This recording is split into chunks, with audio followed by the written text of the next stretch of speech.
Good evening, everyone. I'm just getting started here at my family's home. I am out of town. I'm currently traveling. You guys know this because last time I did a video, I was in a hotel room, which was a whole different kind of adventure, and I was doing it totally on my own because Andy was working. So now I'm here with this wobbly little table. Yeah, it's going to be good times. I'm looking forward to it. So, today I have kind of a spicy topic because I saw this lady's tweet and I saw the response to it and I was endlessly amused, and I thought you guys would be as well. So let's talk about declaring a pandemic amnesty. And I practiced with this, so it should work. Here we go. There we go. Look at that. Okay. This is from a lady named Emily Oster. And we're going to look at her Twitter here in a minute. Don't worry. We will get into it.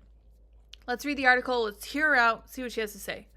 Let's declare a pandemic amnesty. We need to forgive one another for what we did and said when we were in the dark about COVID.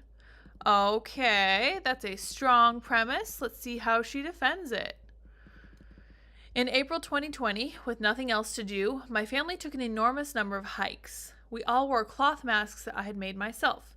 We had a family hand signal, which the person in the front would use if someone was approaching on the trail and we needed to put on our masks. Once, when another child got too close to my then 4-year-old son on a bridge, he yelled at her, "Social distancing!" So this is her son yelling at another kid. Cool. These precautions were totally misguided. In April 2020, no one got the coronavirus from passing someone else hiking. Outdoor transmission was vanishingly rare. Our cloth masks made out of old bandanas wouldn't have done anything anyway. But the thing is, we didn't know. So far, so good. Likely story. I'm tracking. I have been reflecting on this lack of knowledge thanks to a class I'm co-teaching at Brown University on COVID. She's a professor of economics. She's written several books, for the record. We spent several lectures reliving the first year of the pandemic, discussing the many important choices we had to make under conditions of tremendous uncertainty. Some of these choices turned out better than others. To take an example close to my own work, there is an emerging, if not universal, consensus that schools in the U.S. were closed for too long. The health risks of in-school spread were relatively low, whereas the costs to students' well-being and educational progress were high. The latest figures on learning loss are alarming. But in spring and summer 2020, we had only glimmers of information. Reasonable people who cared about children and teachers, advocated on both sides of the reopening debate. That seems relatively even-handed. Another example, when the vaccines came out, we lacked definitive data on the relative efficacies of the Johnson & Johnson shot versus the mRNA options from Pfizer and Moderna. The mRNA vaccines have won out. But at the time, many people on public health were either neutral or expressed a J&J preference.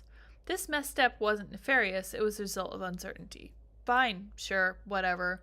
I'm not taking sides on the vaccine debate. Obviously, some people intended to mislead and made wildly irresponsible claims. This is where we get into it. Remember when public health community had to spend a lot of time and resources urging Americans not to inject themselves with bleach? Interesting. I don't remember that. What news were you reading, lady? That was bad. Misinformation was and remains a huge problem, but most errors were made by people who were working in earnest for the good of society. So this one thing she brings up is related to Trump. So it's the oppositional politics that she doesn't like. Whatever. We'll carry on. Given the amount of uncertainty, almost every position was taken on every topic. And on every topic, someone was eventually proved right and someone else proved wrong.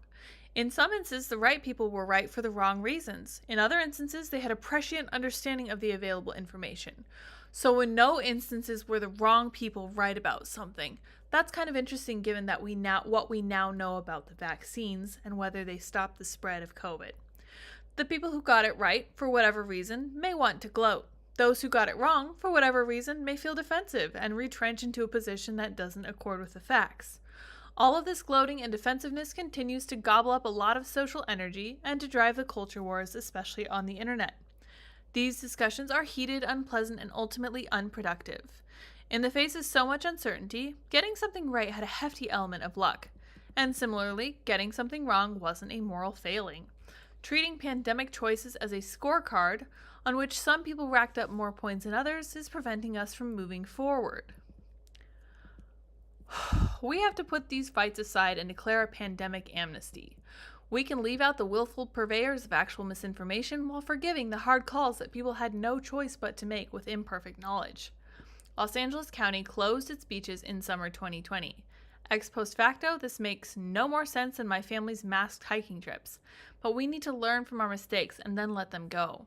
We need to forgive the attacks too, because I thought schools should reopen and argue that kids as a group were not a high risk. I was called a, quote, teacher killer and a genocide heir.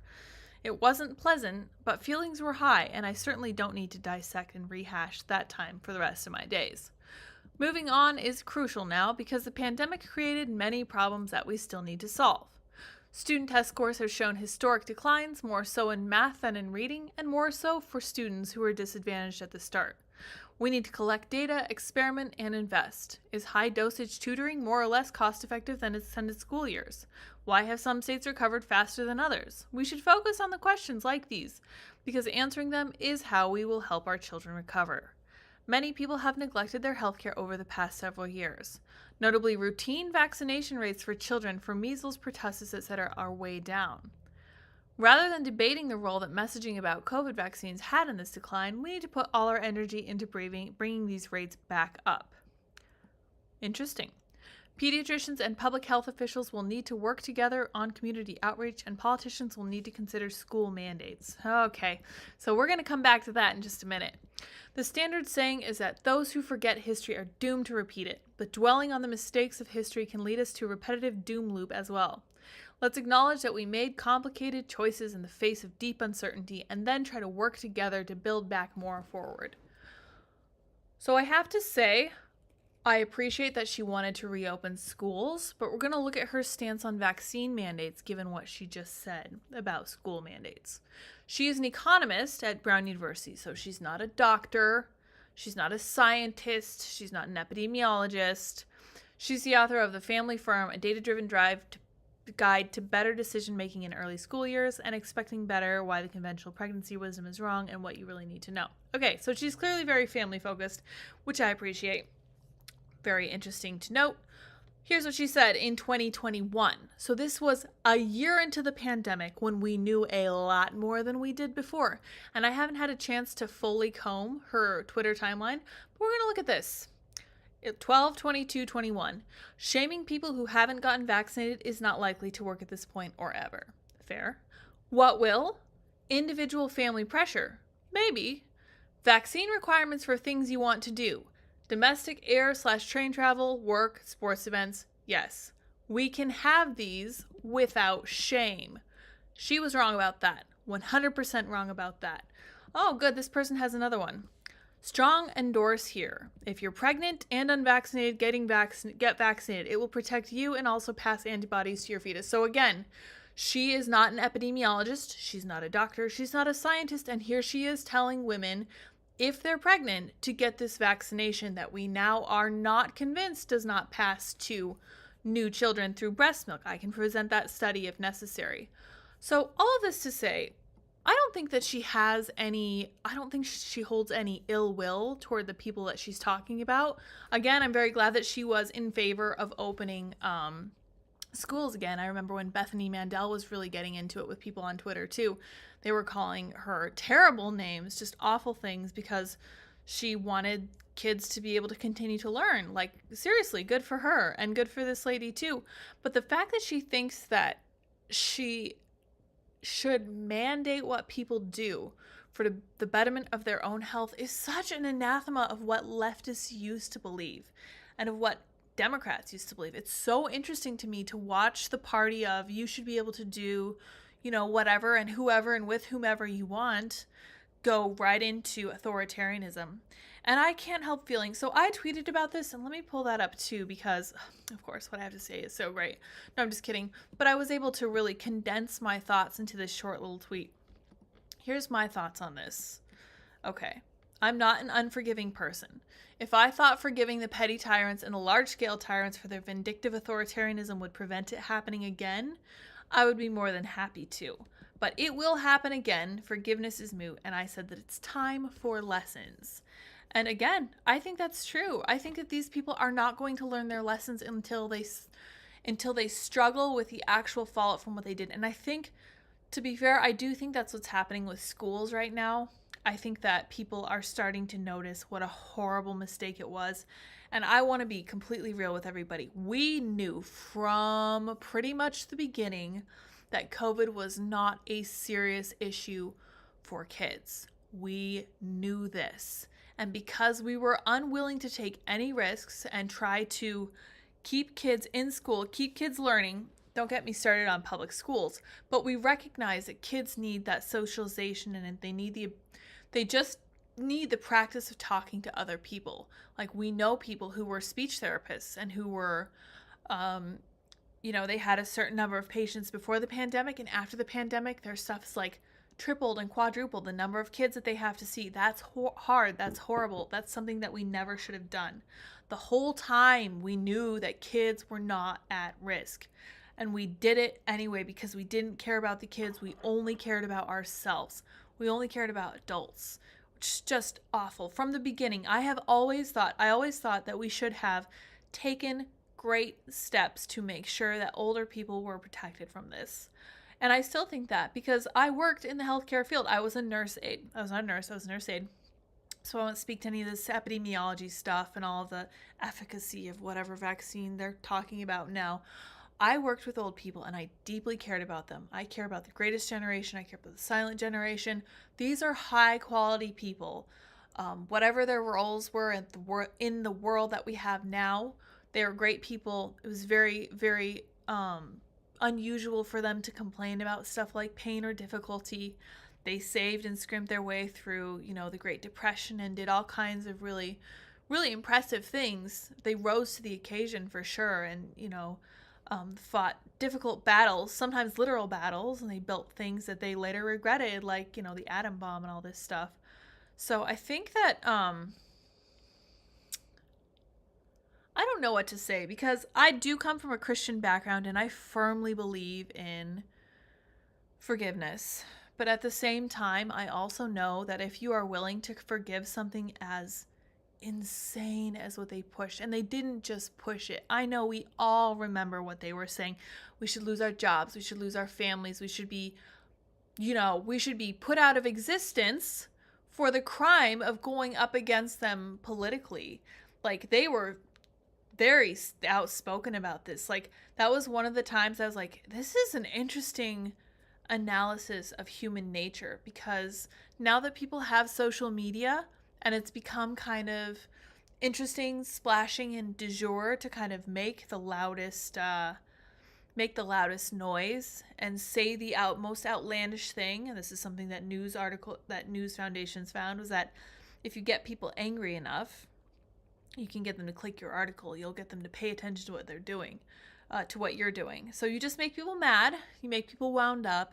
You pretend that their enemies are their neighbors. And this is something that we talk about all the time.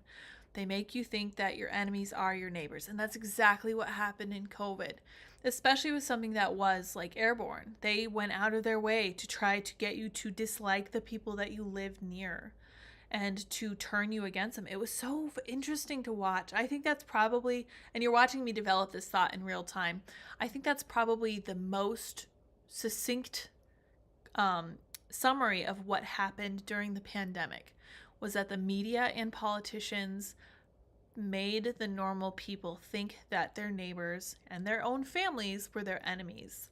And we have seen instances. So we read the stats a little while ago about how people haven't recently come to blows over disagreement about, for example, COVID lately. And that's great. I'm really happy to hear that. To me, that looks like humans are starting to bounce back from this. But the fact that they were ever in a position where they said, I hate you because you don't think the same way I do about masks or vaccines, mind-blowing. Humans are very, very, they're very leadable. I hate calling people sheep because that does sheep a disservice. I will never call a person a sheep. And I do believe that humans have much higher function than sheep do. But I think that what COVID showed us was really that people were quickly willing to turn on each other. This is something Gina Carano got in trouble for talking about. She wasn't talking about this in the context of the pandemic, but she was talking about it she was relating it to historical events when people of one group turned on other people of the same group. And she said, this is a terrible idea. We really don't like this, as we have historical, precedent that this is an awful idea. Really don't like it. So, in summary, I will say this author is trying to get it. Here's what it looked like to me initially when I read this. This author is trying to get out in front of the backlash over COVID. This feels like guilt. And you guys are welcome to disagree with me on that or not. That was just my scribbled note for sure. And I'm going to make a prediction here and say that I think we're going to see a lot more of this in the future. I think that more people are going to start to say things like, oh gosh, well, you should put on your charitable caps when it comes to us because we were just trying to do what we thought was best for you. And these are the people who laughed at you when you lost your job over this. They didn't think you deserved any kind of grace for being unwilling to take this vaccine that was brand new. They questioned everything you did, even when you were arguing in good faith. And I think that if we give them an inch, they're going to take a mile. I think that they took the pandemic and they took it to extremes that we could have seen. If we know anything about history, we know that people, if you give, what is the saying? If you give the government, I always butcher every saying, you'll have to forgive me. If you give the government power in emergency, they will create emergencies to gain power. I think that's 100% the case. I think that's what we're seeing from the bottom up, we saw high-level actual authoritarianism, and then we saw the petty tyranny between people just screaming at you in the streets.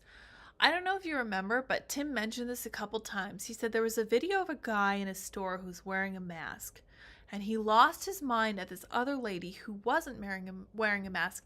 And he said, and this always stayed with me, he said, doesn't anybody else think it's not fair that we're all suffering with this while she's just walking around without a mask? I don't know if you guys have ever heard the term misery loves company. I really think that's where a lot of people were at. And instead of turning it on the people who are actually being tyrants to them, they turned it directly on their neighbors and they said, this is your fault. We wouldn't be going through this if you would just follow all their rules. We need to feed the alligator. If we do this, he will not eat us. Conservatives know, we've always known that if you feed the alligator, he will eat you. It will just be last. It is going to happen. If you cave into tyranny, they will find more and more reasons to create causes for them to have complete control like that in the future. It's, as predictable as the sun coming up in the morning and far less poetic, honestly. So, interesting note. I'm going to wrap that right there because I have to tell you guys, I now have the ability to receive super chats. I'm not sure if I remember how to do that. Let me see what I can look at. Cool. Okay.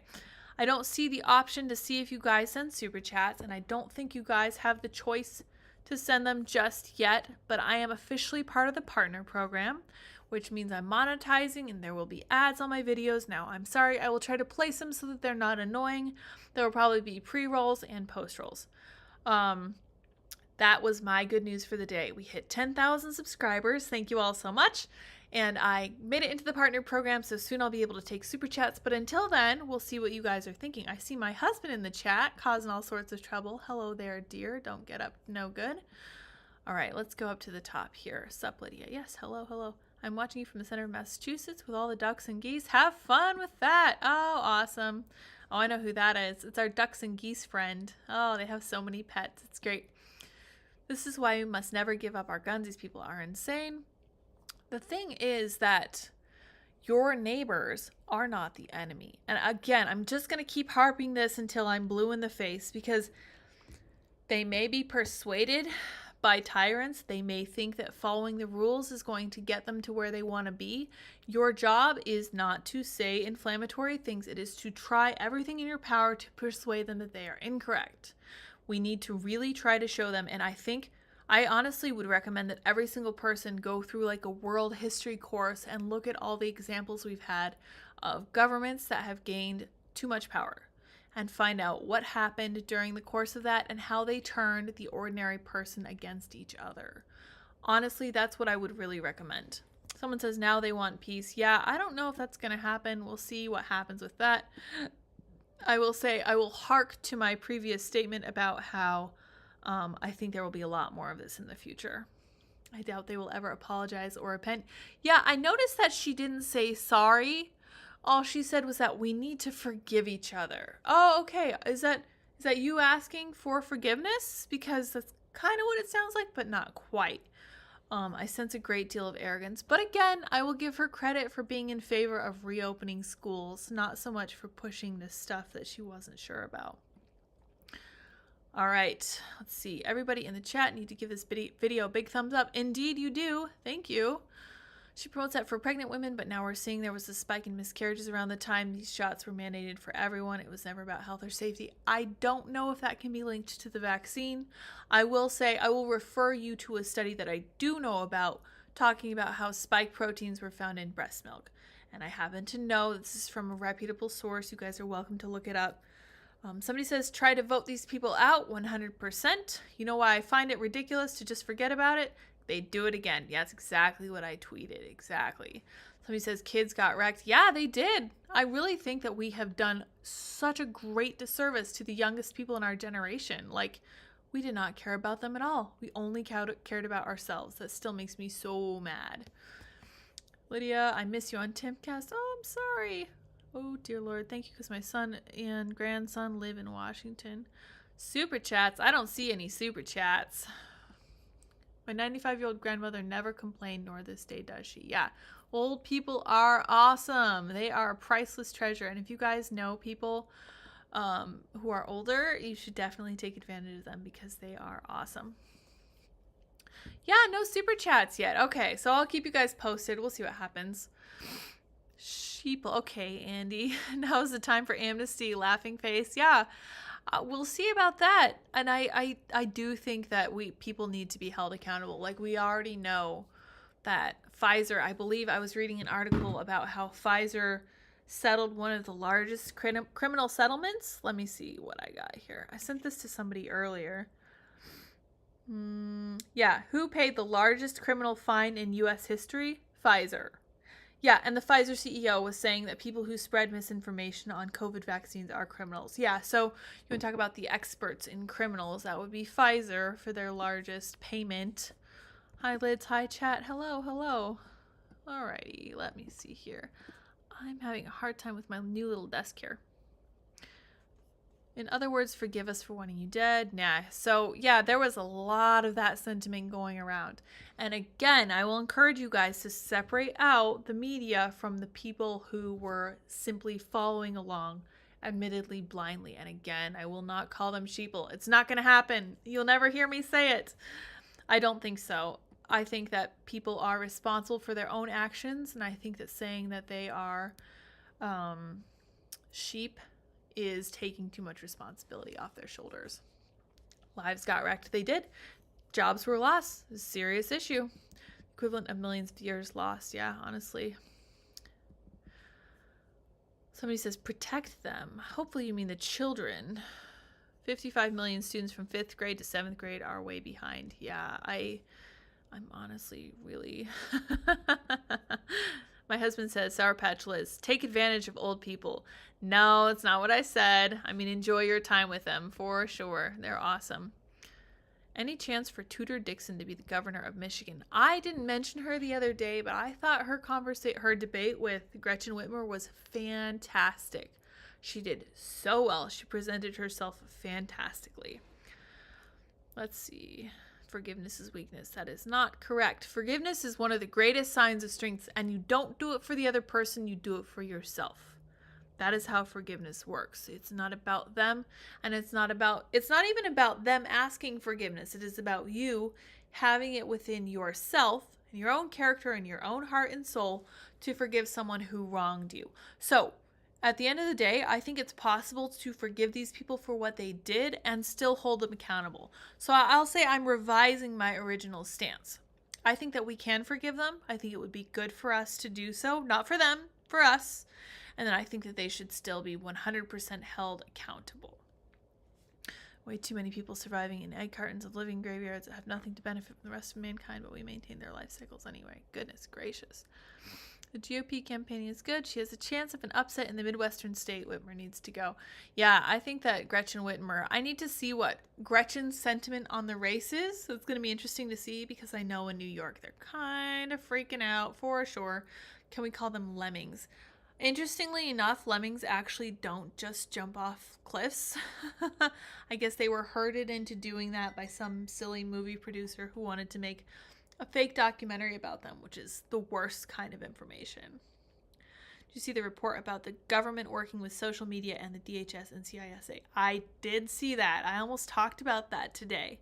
I thought this was way more interesting and way more relatable to most people. I'll probably tweet about that because I went in and I got an archived version, because The Intercept makes you sign up for their newsletter or something. Although I wouldn't mind signing up for their newsletter for sure. Looks like I almost missed you. Weird background. Yeah, don't worry about it. It's the Shroud of Turin. It's a holy shroud. I cannot take it down. Let's see here. Power corrupts and absolute power corrupts absolutely. Power capitalizes on the vulnerabilities innate to human nature to the nth degree, which is why so few can avoid being twisted by it. I'll have to think about that. I think that's possible. I think that power just gives you an outsized sense of yourself and of your own importance. So yeah, that's possible. If you have someone in that position who is susceptible to corruption and vulnerable to stuff like bribery, then you are going to have serious problems with them. Let's see. I think that's good for now. Come on, everyone. Hit that like button. 100%. Do it. Andy is talking about how to get a lady. Lydia, why on Timcast IRL you never or didn't talk about this subject? Okay, so this article came out today. And the other thing is that I didn't tend to interject my opinions on other things when the conversation was not going that way. I did not ever intend to derail what people are talking about. Can I reserve a super chat? No, but you can check in a little bit later and see if we can do it maybe tomorrow or maybe on Wednesday. Oh, you know what? Wednesday I'm going to have to record early. I won't be able to live stream, I don't think, because we're going to be traveling. I've never worn a mask and didn't get sick in over 7 years. I mean, I caught COVID and it definitely was not what I expected. I did not go to the doctor for it. I stayed away from everyone else, and I was just miserable and bored for about 2 weeks and kept testing myself. And yeah, that was it. I lost my sense of smell and taste. That was not fun. I'm still having a hard time with that. It's still really irritating, but I feel like I got off lucky for sure. All right, you guys, I'm going to wrap it up. This is a super spicy topic. Thank you all for your 2 cents. I appreciate it. And thank you for chiming in, Mr. Soundwave. We appreciate it also as well. Let me see. I think that I might try to talk about that government collusion censorship tomorrow. We'll see what happens. Shake the camera. Yeah, I am. That's because I have this desk that's a little bit wobbly.